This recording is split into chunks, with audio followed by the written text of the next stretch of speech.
नमस्कार, news India देख रहे हैं आप। मैं हूं आपके साथ नीतू गुप्ता। शुरुआत करेंगे साउथ साइड की खबरों की।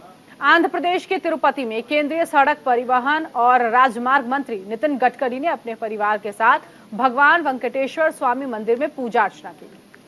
गडकरी ने अपने परिवार के साथ यहां पर पूजा अर्चना की है, भगवान से मनोकामना मांगी। इसके साथ ही मंदिर में थोमाला सेवा में भी हिस्सा लिया। थोमाला का अर्थ है फूलों की माला। ये वो सेवा है जिसमें भगवान वेंकटेश्वर को सभी प्रकार के फूलों से सजाया जाता है। केंद्रीय सड़क परिवहन और राजमार्ग मंत्री नितिन गडकरी ने रेनीगुंटा मंडल के कोथापलेम में पौधारोपण करने के बाद नेशनल हाईवे के किनारे पेड़ लगाने के राष्ट्रव्यापी अभियान की शुरुआत की। उन्होंने अकेले NH 71 के रेनीगुंटा नायडूपेटा खंड पर 1000 पेड़ों के रोपण की परिकल्पना की। मंत्री ने कहा, ये पहल पीएम नरेंद्र मोदी के नेतृत्व वाले ग्रीन इंडिया मिशन के अनुरूप है, जिसका लक्ष्य हमारे नेशनल हाईवे को पर्यावरण की दृष्टि से टिकाऊ हरित राजमार्गों में परिवर्तित करना है।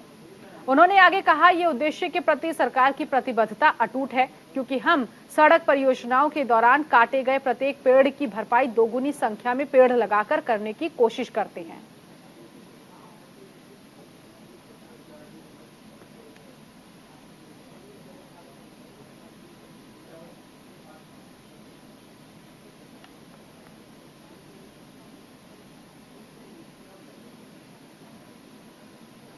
केंद्रीय परिवहन और राजमार्ग मंत्री नितिन गडकरी ने वृक्षारोपण ड्राइव को लॉन्च किया। उन्होंने आंध्र प्रदेश के कोथापालेम गांव से इस मिशन की शुरुआत की। इसके तहत NH 71 पर पेड़ लगाए। इस मौके पर आंध्र प्रदेश के सड़क और भवन निर्माण मंत्री D रामालिंगेश्वर राव और तिरुपति के सांसद M गुरुमूर्ति भी मौजूद रहे। इस कार्यक्रम को पीएम नरेंद्र मोदी के ग्रीन इंडिया मिशन को बढ़ावा देने के लिहाज से शुरू किया गया। दरअसल पीएम नरेंद्र मोदी ने पर्यावरण को हरा भरा बनाने के लिए नेशनल हाईवे के दोनों तरफ पेड़ लगाने की योजना बनाई है। इतना ही नहीं, इस मिशन से हाईवे बनाने के दौरान काटे गए पेड़ों की भरपाई होगी। इसके तहत गिराए गए पेड़ों से 2 गुना पेड़ों को लगाने की योजना है। आपको बता दें, national highway authority of India PWD और NHIDCL ने पूरे देश में 3 लाख से ज्यादा पेड़ लगाने की योजना बनाई है। सरकार के इस मिशन को पूरा करने में वॉलंटियर्स और छात्र बढ़ चढ़कर हिस्सा ले रहे हैं।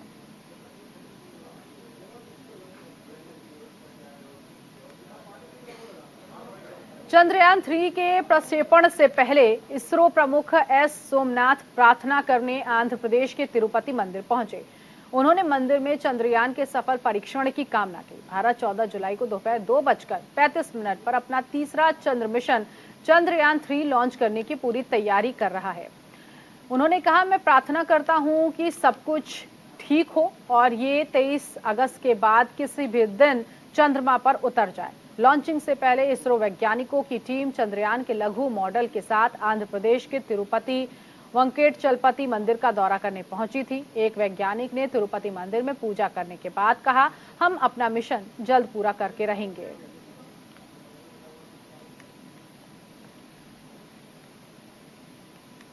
यूसीसी को लेकर देश में मुद्दा गर्म है। कोई यूसीसी के पक्ष में है तो कोई यूसीसी के खिलाफ अपनी बात रखा है। AIMIM प्रमुख असदुद्दीन ओवैसी ने यूसीसी पर अपना बयान दिया। उन्होंने कहा कि हर कोई कह रहा है कि यूसीसी से मुस्लिमों को सबक मिलेगा, लेकिन ये कानून पूरे देश के लिए अच्छा नहीं। ओवैसी ने कहा, अगर ये लागू हुआ तो मुस्लिमों से ज्यादा गैर मुसलमानों को नुकसान होगा। आगे उन्होंने ये भी कहा कि हमारे पीएम कह रहे हैं कि देश में 2 कानून नहीं हो सकते, लेकिन ब्रिटेन में 2 कानून है, स्कॉटिश और अंग्रेजी में, और इससे इंग्लैंड कमजोर नहीं हुआ। श्रीलंका, इजराइल और सिंगापुर के अपने निजी कानून हैं। और अगर आरएसएस ये समझ रही है कि मुल्ला जी को निशाना बनाएंगे, तो भाई साहब आप हमारे नाम पे किसी और का नुकसान कर रहे हैं आप। और आप ये मत समझिए कि ये बातें सब नहीं निकलेंगी, निकलेंगी। आज निकल चुकी हैं, कल भी निकलेंगी। आपको समझना है कि नरेंद्र मोदी कहां से आ रहे हैं। दिखा तो रहे हैं कि मुसलमान को सबक सिखाएंगे, मगर नुकसान देश का होने वाला है। नुकसान देश की प्लुरलिज्म को होगा, इज्तिमाइयत को होगा। जो काम हमारे बुजुर्गों ने नहीं किया, आप करने जा रहे हैं। तो इसीलिए यकसा सिविल कोड भारत के लिए ठीक नहीं। और फिर हमारे बाद मुसलमान हैं। जमहूरियत है, आपको राय रखने का अख्तियार है, मुझे भी राय रखने का अख्तियार है। और जो लोग आज नरेंद्र मोदी के इशारों पर कठपुतली बनकर नाच रहे हैं, मैं तुमको सरकारी मुसलमान पुकारता हूं। अच्छा, बात तो खड़े होकर बोलते हैं, क्या बोल रहे हैं लोग, कहां है कुरान सुन्नत में? तो इन लोगों के लिए उलमा काफी है जवाब देने के लिए। एक शायर ने बड़ा अच्छा कहा इनके बारे में, इन गुलामों का यह मसलक है कि नाकिस है किताब। इन गुलामों का यह मसलक है कि नाकिस है किताब, कि सिखाती नहीं मोमिन को गुलामी की तारीफ। ये वो लोग हैं। केरल के राज्यपाल आरिफ मोहम्मद खान ने एक बार फिर यूसीसी को लेकर अपना समर्थन दोहराया। केवल केंद्र सरकार ही इसे लागू करने का काम कर सकती है। राज्यपाल ने कहा है कि केंद्र को पहले यूसीसी को लेकर लागू करने के लिए लोगों में जागरूकता लानी होगी और सही नियम बनाने होंगे।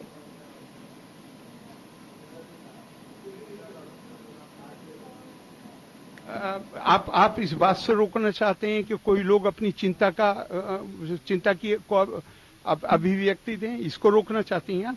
मैं कहता हूं स्वागत करना चाहिए, जो कुछ कह रहा है वो कहने दीजिए, और फिर सरकार उन सारी बातों को, सरकार को पता चलेगा क्या कह रहे हैं, उन संवेदनशीलताओं का सरकार ध्यान रखेगी कोई भी फैसला करते वक्त। जो लोग कह रहे हैं, मैं चुनाव लड़ा था 1986 में, जब मैंने सरकार से इस्तीफा दिया था, इसी विषय पे दिया था ना, तो मैं चुनाव लड़ रहा था उस वक्त। चुनाव को कुल 1 साल हुआ था। देखिए, पहले आपकी प्रॉब्लम यह है कि आप पहले पूरा स्टडी नहीं करते किसी भी चीजों को, सिर्फ सुपरफिशियल सवाल होते हैं। मुझे इंटरेस्ट नहीं करते ये सवाल। ये लड़ाई में 1986 से लड़ रहा हूं। आंध्र प्रदेश के मुख्यमंत्री वाई.एस. जगनमोहन रेड्डी ने कैबिनेट बैठक में हिस्सा लिया और कैबिनेट बैठक में कई विभागों के अधिकारी और मंत्री भी शामिल हुए। साथ ही सीएम वाई.एस. जगनमोहन रेड्डी ने बैठक में सभी बिंदुओं पर सभी को सुना और जरूरी दिशा निर्देश जारी किए।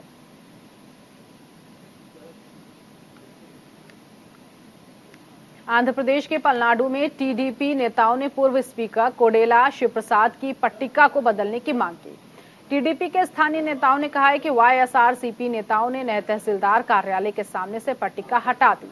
बता दें, टीडीपी पट्टिका हटाने को लेकर चिंतित है और नेताओं ने कहा कि पूर्व स्पीकर कोडेला शिवप्रसाद राव ने 2017 में नए तहसीलदार कार्यालय की आधारशिला रखी थी। हालांकि 60 लाख रुपए के साथ नए तहसीलदार कार्यालय का 90% टीडीपी शासन के दौरान पूरा हो गया, लेकिन वाईएसआरसीपी नेताओं ने पट्टिका हटा दी और इसे अपने नाम से बदलने की कोशिश कर रहे हैं।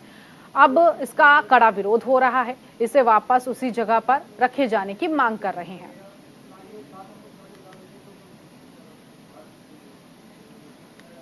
आरएसएस की अखिल भारतीय प्रांत प्रचारक बैठक आज ऊटी जिला नीलगिरी तमिलनाडु में शुरू हुई। ये बैठक 15 जुलाई तक चलेगी। बैठक में मोहन भागवत, सर कारवा, दत्तात्रेय होस बोले के साथ सभी प्रांतों के प्रांत प्रचारक मौजूद थे। साथ ही साथ कई बड़े अधिकारी और मंत्री भी यहां पर शामिल हुए। बैठक में इस साल हुए संघ शिक्षा वर्गों के वृत्त और समीक्षा, संघ शताब्दी कार्य विस्तार योजना की अभी तक हुई प्रगति, शाखा स्तर के सामाजिक कार्यों का विवरण और परिवर्तन के अनुभवों के बारे में चर्चा होगी।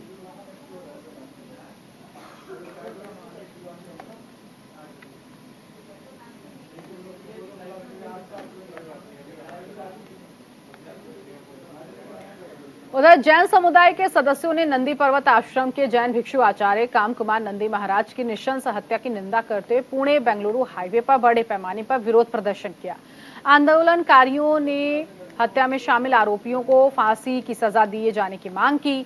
वहीं जैन मुनि बालाचार्य सिद्धसेन महाराज के नेतृत्व में सैकड़ों लोग NH4 पर इकट्ठा होकर जमकर नारेबाजी की।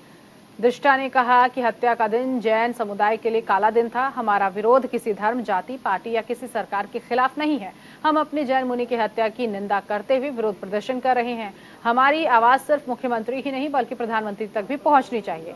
जैन समुदाय अहिंसा पर विश्वास करते हैं, लेकिन हमारे साधु संतों की हत्या बर्दाश्त करने लायक नहीं है। हत्यारों की कड़ी से कड़ी सजा दी जानी चाहिए ताकि ऐसी हरकतें दोबारा ना हो। कर्नाटका में जैन मुनि और वेणुगोपाल जी जो हिंदू कार्यकर्ता थे, उन दोनों उनका बर्बरता से जिहादियों ने कत्ल कर दिया। कत्ल करने का कारण क्या था आप सभी जानते हो, बोलने की आवश्यकता है नहीं। हम केंद्र सरकार से ये निवेदन करना चाहते हैं और राज्य सरकार से भी ये निवेदन करना चाहते हैं कि तत्काल में उन लोगों को जो कि दोषी है उन लोगों को फांसी की सजा देना और फांसी की सजा देकर के ये संदेश स्पष्ट करना कि जो कोई भी धार्मिक उपद्रव मचाना चाहता है इस राज्य में हो, देश में हो, कहीं पे भी हो, ये संदेश फांसी देने से स्पष्ट हो जाएगा कि ये सभी चीजों को केंद्र हो, चाहे केंद्र सरकार हो या राज्य सरकार हो, ये दोनों भी एंटरटेन नहीं करेंगे। और वेणुगोपाल जी के परिजनों को और परिवार को आर्थिक रूप से मदद करना बोल के भी ये निवेदन कर रहे हैं। और केंद्र के बीजेपी सरकार से हम बहुत ज्यादा पीड़ा हो रही है, बोलने भी मुझे शब्द नहीं मिल रहे हैं। बर्बरता से लगातार गौ माता की हत्या की जा रही है, साधु संतों की हत्या की जा रही है। जो हिंदू के बारे में बात करता है उनकी हत्या कर रहे हैं लोग। अभी पब्लिक को बहुत ज्यादा आक्रोश है, तो आप कृपया कर न्याय व्यवस्था बनाए रखें। और पुलिस को मैं तो ये निवेदन करना चाह रहा हूं कि कृपया कर आपकी निष्ठा संविधान के प्रति रहे, क्योंकि बर्बरता से लोगों को मारा जा रहा है, काटा जा रहा है, बाद में सिचुएशन आउट ऑफ कंट्रोल हो जाएगी। तो मैं पुलिस वालों से, विशेषकर पुलिस वालों से निवेदन करना चाहता हूं ऐसे जिहादियों को पकड़े और उनके विरुद्ध कड़े से कड़ा चार्जशीट दायर। उधर तमिलनाडु के मदुरै में चुनाव आयोग ने एडापादी पलानीस्वामी को एआईएडीएमके के महासचिव के तौर पर उन्हें नियुक्त किया। वहीं इस मौके पर पूर्व मंत्री सेलूर राजू ने मदुरै अनाद्रमुक जिला कार्यालय में पटाखे फोड़कर और मिठाइयां खिलाकर जश्न मनाया। निर्वाचन आयोग के इस फैसले के साथ ही अनाद्रमुक पर तमिलनाडु के पूर्व मुख्यमंत्री एडपादी के पलानीस्वामी के नेतृत्व का वर्चस्व होने पर मुहर लग गई है। इससे पहले 27 जून को मद्रास हाईकोर्ट ने अनाद्रमुक के अपदस्थ नेताओं और पनीर सेल्वम और उनके 3 समर्थकों की ओर से दायर याचिका पर अपना फैसला सुरक्षित रख लिया था। दरअसल पूर्व सीएम जयललिता के निधन के बाद से पार्टी में पलानीस्वामी और पनीर सेल्वम के बीच वर्चस्व की लड़ाई छिड़ गई थी। दोनों ही नेता पार्टी पर अपना अपना हक जताने की कोशिश में थे।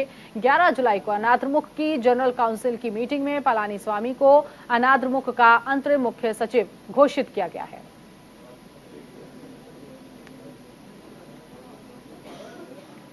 तेलंगाना के कुशाईगुड़ा पुलिस ने प्रेम प्रसंग मामले में हुई हत्या के आरोपी को गिरफ्तार कर लिया। दरअसल पुलिस ने लड़की के मां को गिरफ्तार किया है। फिलहाल पुलिस आगे की कार्रवाई में जुट गई है।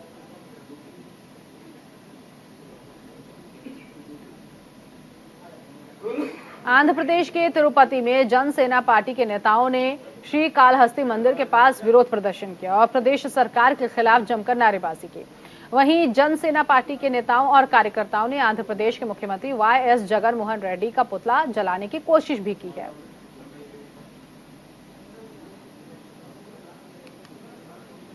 आंध्र प्रदेश के वेस्ट गोदावरी में जगनन्ना सुरक्षा कार्यक्रम में विधायक अच्चंता के खिलाफ महिलाओं ने विरोध प्रदर्शन किया और जगनन्ना सुरक्षा कार्यक्रम में विधायक के खिलाफ जमकर नारेबाजी की।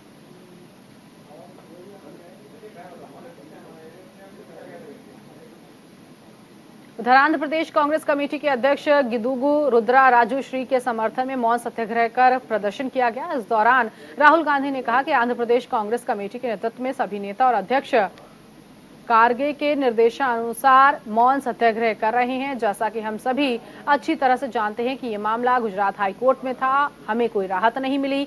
आईपीसी लागू होने के बाद भारतीय इतिहास में पहली बार 160 साल के इतिहास में अब तक किसी भी मामले में अधिकतम 2 साल की सजा हुई। वहीं पहली बार राहुल गांधी को एक मानहानि मामले में 2 साल की सजा सुनाई गई है। हम न्यायपालिका प्रणाली का सम्मान करते हैं और हम सुप्रीम कोर्ट में अपील करेंगे।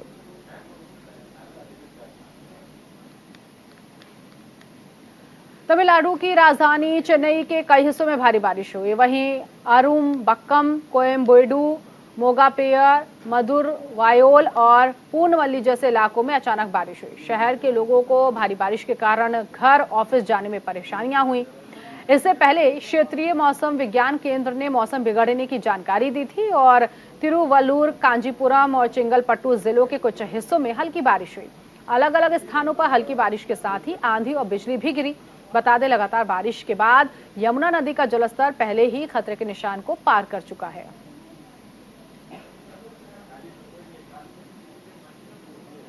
आंध्र प्रदेश के तमिलनाडु में मछुआरों को श्रीलंकाई नौसेना ने गिरफ्तार कर लिया। सी वर्कर्स यूनियन के प्रदेश अध्यक्ष एस मुरुगानंदम, मछुआरा संघ के जिला सचिव जेसुराज मीनावर पासरा के राज्य सचिव एडवोकेट डोमनी क्रावी, हिंदू मुन्नानी के जिला महासचिव एडवोकेट राममूर्ति और मछुआरों वकीलों ने अपील की है।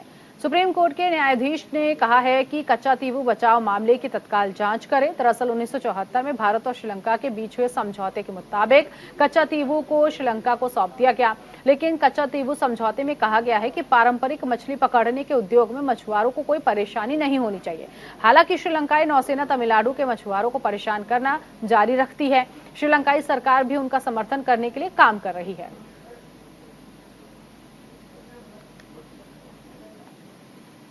हैदराबाद में डोमलागुड़ा पीएस सीमा में गैस रिसाव के कारण आग लगने की घटना में 3 बच्चों सहित एक परिवार के 7 लोग घायल हो गए। पुलिस ने घायलों को गांधी अस्पताल में इलाज के लिए भर्ती कराया। इस मामले में केस दर्ज कर लिया गया है। पुलिस अधिकारी ने बताया है कि हमें सूचना मिली है कि डोमलगुड़ा की रोज कॉलोनी में नागमामा के घर में आग लग गई। जबकि हम मौके पर पहुंचे तो सभी पीड़ित घायल थे। हमने तुरंत एम्बुलेंस को बुलाया। पीड़ितों को गांधी अस्पताल में पहुंचाया गया है। डोमलागुड़ा सीआई श्रीनिवास रेड्डी ने कहा कि पुलिस के मुताबिक इस घटना में 6 महिलाओं और 1 पुरुष घायल हुए हैं, जिनमें नागा मामा की बेटियां और 3 पोते पोतियां भी शामिल हैं, जो बोनालू त्योहार के मौके पर घर आए। आग लगने के कारण त्योहार के लिए मिठाइयां पकाते समय गैस रिसाव हुआ। और इसी के साथ इस बुलेटिन में अभी के लिए बस इतना ही। नमस्कार।